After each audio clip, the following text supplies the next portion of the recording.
Hi மக்களே வணக்கம். Pandi store எபிசோடில் பார்த்தீங்கன்னா போலீஸ் அதிகாரி வந்து திட்டிட்டு இருக்காங்க. ஏம்மா எங்களுக்குலாம் வேறு வேலை வெட்டியே இல்லையா, ஒழுங்கு மரியாதையாக உண்மை சொல்லுங்கம்மா. 80 பவுன் போட்டால் நீங்கள் கட்டி கொடுத்தீங்க, அவங்க 80 பவுன் ஏமாத்துனாங்களா, அபாண்டமாக பழி சொல்கிறீங்கன்னு சொல்லிட்டு தங்கமயில கேட்குறாங்க. தங்கமயில என்ன சொல்கிறாங்க, இல்லை இல்லை மேடம், அதெல்லாம் இல்லை, 8 பவுன் தான் ஒரிஜினலு, மற்றதெல்லாம் கவரிங்கு. குடும்ப கஷ்ட சூழ்நிலை காரணமாக எப்படி என் பொண்ணை கல்யாணம் பண்ணி கொடுக்குறது என் அம்மாவுக்கு தெரியல, வயசு வர ஆகிட்டே போகுது. கேட்குற இடத்துல வந்து எவ்வளோ நகைலாம் போட்டு கட்டி கொடுக்கணும் ஆசை அம்மாவுக்கு. அவங்க என்ன பண்ணுவாங்க, அப்பா அம்மாவும் பாவம், அதனால் எனக்கு 80 பவுன் பொய் சொல்லி கல்யாணம் பண்ணிட்டாங்கன்னு சொல்கிறாங்க. இதை கேட்டு எல்லாருமே ஷாக் ஆகுறாங்க. அப்பா இதுவாச்சும் உண்மை சொன்னாலே தங்கமயில். இதை கேட்ட கோமதியில், இவ்வளோ நேரம் நான் உன்னை தங்கமயில் நினச்சேன், இப்போ தான் நீ தெரியுது கவரிங் மயிலா, எப்படிலாம் ஏமாத்தின, எப்படிலாம் மூஞ்சி வச்சுட்டு அது பாவி, இதுவும் பொய்யா, எத்தனை பொய் சொல்வ, பொய்க்கு மேலே பொய் சொல்லி கடைசியில் போட்ட நகையும் பொய்யா, நீயே பொய்க்காரியா இருப்ப போல அப்படின்னு திட்டிட்டு இருக்காங்க. சரவணுக்கு வர அர்த்தத்துக்கு என்ன பண்ணன்னு சொல்லி எகிரிட்டு வராரு. எல்லாரும் சரவணை பிடிச்சி அடக்கி வைக்கிறாங்க. ஒரு பக்கத்தில் வந்து கோமதி சமகாண்டா இருக்காங்க. இந்த மீனாப்பாலையும் ராஜுமேலையும் இவ்வளோ விஷயம் தெரிஞ்சு நம்ம கிட்ட சொல்லாமல் மறைச்சிட்டாளுங்களே, என்ன பண்ணுறது தெரியலையே, இவ்வளோ இந்த 80 பவுனுக்கு நம்ம தானே ஈடு கட்டி இருக்கணும்னு சொல்லிட்டு வேதனைப்பட்டு இருக்காங்க. நம்ம பாக்கியமும் நடிச்சு நாடகம் ஆடுறாங்க. மேடம் நான் சொல்றது கேளுங்க மேடம், தங்கமயில வந்து அதட்டி பேசுனதால பயத்தில் சொல்லிட்டா. இல்லை மேடம், தங்கமயிலுக்கு என்ன நடக்குதுன்னு புரியல, உடம்பு சரியில்லைன்றாங்க. அம்மா இந்த மாதிரிலாம் நாடகம்லாம் ஆடி போய் பேசிட்டு இருந்தேன், 2 பேரையும் லாக்அப்பில் வச்சிருவேன். இப்போ மட்டும் அவங்க போய் கம்ப்ளைண்ட் கொடுத்தாங்க வச்சுக்கோ, எதிராளி நீங்கன்னா அவங்க தெரியுமா, போட்டு கேசுன்னு நீ நடந்துகிட்டே இருக்க வேணும், ஜெயிலில் போட்டுற பரவாயில்லையான்னு திட்டுறாங்க. ஒரு விதத்தில் பாக்கியத்துக்கு வந்து செம்ம காண்டு. அடி பாவி, நான் உனக்காக நல்லா செஞ்சு பொய் சொன்னால் கடைசியில் எல்லாம் உண்மையை சொல்லிட்டேன்னு சொல்லிட்டு தங்கமயில முறைச்சிட்டு இருக்காங்க. ஆனால் தங்கமயில் வந்து ஒரு விதத்தில் வந்து ஏதோ எத்தனையும் பொய் சொல்லியிருக்கா, ஆனால் இந்த விதத்தில் வந்து உண்மை தான் சொல்லியிருக்கா. ஒரு நாள் போலீஸ்காரங்க என்ன பண்ணுறாங்க, 2 பேரும் லெட்டர் எழுதி கொடுத்துட்டு போங்க, இந்த நகையை அவங்கக்கிட்ட ஒப்படைச்சிருங்க, அந்த 8 பவுன் நகையை அவங்ககிட்ட ஒப்படைச்சி வாங்கிட்டு வாயை மூட்டு போமா, உன் பொண்ணை கூட்டிட்டு, தேவையில்லாமல் இங்கே சத்தம் போட்டிருக்குன்னு சொல்லிட்டு அந்த போலீஸ் திட்டுறாங்க. வீட்டுக்கு வந்து இந்த பாக்கியை விட்டு வைக்கலைங்க. இந்த தங்கமயில போட்டு கரிச்சு கொட்டிட்டு இருக்கா.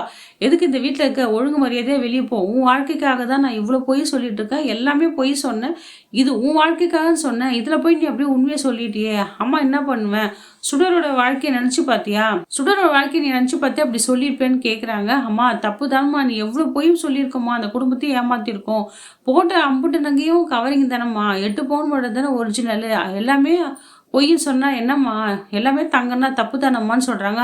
நல்லா பேசு மயிலு, வக்கடியே நியாய தர்மத்தை பேசு, உங்கள் அப்பா வந்து ஒன்றுத்துக்கு உதவாக்கிற, ஒன்றுத்துக்கு சம்பாதிச்சு போட துப்பு இல்லை, நான் வந்து உன்னை கரை சேர்த்தது ஆண்டவனுக்கு தெரியும், எப்படியோ அங்கே பிடிச்சி இங்கே பிடிச்சி ஆட்டை கடிச்சு மாட்டை கடிச்சு உனக்கு கல்யாணம் பண்ணி வச்சா உனக்கு வாழ்க்கையை காப்பாற்றிக்க துப்பு இல்லை, இங்கே வந்து நீ உண்மையை வளரிட்டு வந்தியா, உன்னை என்ன பண்ணுறது தெரியல, தயவு செஞ்சு வீட்டுக்குள்ளே தயவு செஞ்சு வீட்டை விட்டு வெளியே போன பெத்த பொண்ணை வந்து நடுரோடுக்கு நிற்க வச்சுறாங்க. எல்லாரும் வேடிக்கை பார்க்குறாங்க. மாணிக்க வந்து அம்மா வேடிக்கைலாம் பார்க்காதீங்க போமா, இது எங்கள் குடும்ப விஷயம்னு சொல்லிட்டு தங்கமயில கூப்பிட்டு போகிறாரு. ஏன் பாக்கி இது மாதிரி பண்ணுற அப்படின்ட்டு, சரிம்மா நான் அம்மா கிட்ட அப்புறம் பேசுகிறேன், நீ உள்ளே வான்னு கூட்டின்னு போகிறாங்க. சுடர் அக்காவுக்கு சப்போர்ட்டாக தான் இருக்கா, ஏமா இது மாதிரிலாம் பண்ணுற, தப்பு தானம்மா, அவள் எங்கம்மா போவா, அப்படி இருக்கே நீ, மனசாட்சியே இல்லாத அவங்க அம்மாவை திட்டிகிட்டு இருக்கா. பாக்கியம் வந்து நினச்சி தவியாத வச்சு புலம்பிட்டு இருக்கா. என்னடா இது இப்படி ஒரு பொய் சொன்னால், அந்த 80 பவுன் ஒரு சவரம் விற்கிற வேலைக்கு 80 பவுனா நம்மளுக்கு எத்தனை லட்சம் வரும், அதை வச்சு நம்ம வேறு எதனா ஐடியா பண்ணலான்னு பார்த்தா, டிவோர்ஸ் ஆனாலும் பரவாயில்ல, வேற ஒருத்தர் கையில் தங்கமயில ஒப்படைச்சிட்டு சுடர் வாழ்க்கையும் நம்ம கரை சேர்த்தலான்னு பார்த்தா, இந்த பொண்ணு முதலுக்கே மோசம் பண்ணிட்டாலே, பாவி என் வயிற்றுல வந்து இப்படி பிறந்தாலே நான் என்ன பண்ணுவேன் தெரியலேன்னு சொல்லிட்டு ஒப்பாரி வச்சுட்டு இருக்காங்க. இங்கே நம்ம கோமதி வந்து ரொம்ப ஃபீல் பண்ணி யோசனை பண்ணிட்டு இருக்காங்க. அப்பப்பப்பா இந்த காலத்தில் யாருமே நம்ப முடியலப்பா, எல்லாமே ஃப்ராடாக இருக்காளுங்க, கூடவே இருந்துக்குன்னு அத்தை சொத்தைன்னு சொல்லிட்டு இவ்வளோ பெரிய உண்மையை மறைச்சிருக்காங்களே அப்படின்னு திட்டிட்டு இருக்காங்க. செந்தில மீனாவை திட்டான். மீனா எனக்கு கடுப்பாயிடுவேன், வாய் திறந்தீங்கன்னா எதுக்கு இது மாதிரிலாம் மறைச்சுன்னு கேட்குறாங்க. ஏங்க ஒருத்தவங்களோட வாழ்க்கை விஷயங்க இது, நம்ம ஏதோ ஒரு விஷயத்தில் நான் பொய் சொல்லிட்டேன்.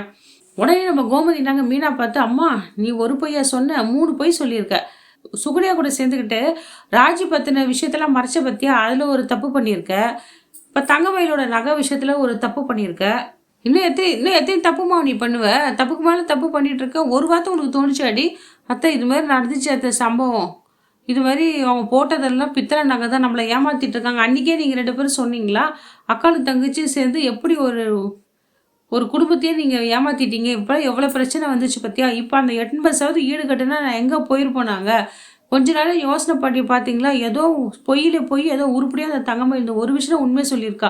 இல்லன்னா எங்க நிலைமை என்ன ஆயிருக்குன்னு நீங்க யோசிச்சு பார்த்தீங்களா? உங்களுக்கு எவ்வளோடி அவ்வளோ திமிரு வரும்னு திட்டிட்டு இருக்கா. நம்ம மீனாவும் ராஜும் வாயடிச்சு போய் அப்படியே நிக்கிறாங்க. ஆனா கதிர் சப்போர்ட்டா தான் பேசுறாரு. ஏன்டா கதிர் நீ பேசாத. உனக்கும் எல்லாமே தெரிஞ்சிருக்கு. உன் பொண்டாட்டிக்கு வக்காலத்து வாங்கிட்டு வராதப்பா சாமின்னு திட்டிட்டு இருக்காங்க. ஆனா இதுக்கெல்லாம் எதுவுமே பேசாத நம்ம பாண்டியன் எல்லாத்துக்கும் வேதனைப்பட்டுட்டு தான் அமைதியா இருந்துட்டு இருக்காரு. சரவணுக்கு என்ன சொல்றதுன்னே தெரியல. எல்லாமே குழப்பமா இருக்கே, ஒண்ணுமே புரியலையேன்னு சொல்லிட்டு வேதனைப்பட்டுட்டு இருக்காரு. அந்த நேரத்துல வந்து குழலி வந்துடுறா. ஏன் நான் இருக்கிறதே மறந்துட்டீங்களா? எதுக்கு இந்த ஒரு வார்த்தை கூட சொல்லல? போலீஸ் ஸ்டேஷன் போய் விட்டுருக்காங்க. கோர்ட் கேஸ் போயிருக்கீங்க. ஏன்பா என்கிட்ட எதுவுமே சொல்லலைன்னு கேட்குறாங்க. இல்லைம்மா நாங்களே அவதைப்பட்டுட்டு இருக்கோம். நீ வேற வந்து மாட்டின்னு முழிக்கணுமா அப்படின்னு சொல்றாங்க. ஏன் அந்த பாக்கிய பொம்பளை சொன்னாலுமே என்னை மட்டும் விட்டு வச்சிருக்குன்னு அவன் என்ன பண்ணுவாளாம் அப்படின்னு திட்டிட்டு இருக்காங்க. என் பையனை என்னோட தம்பி பார்க்கவே எனக்கு கஷ்டமா இருக்கு. இப்படி ஆக்கிட்டாங்களே நான் என்ன பண்ணுவேன்னு சொல்லிட்டு அவங்க பங்குக்கு புலம்பிட்டு இருக்காங்க. இதோட இந்த எபிசோடு முடியுது மக்களே. இந்த வீடியோ உங்களுக்கு பிடிச்சிருந்தா லைக் அண்ட் ஷேர் கமெண்ட் பண்ணுங்க. அடுத்த வர வீடியோ உங்களை சந்திக்கிறேன். நன்றி வணக்கம் மக்களே. அனைவருக்கும் இனிய மாட்டுப்பொங்கல் நல்வாழ்த்துக்கள்.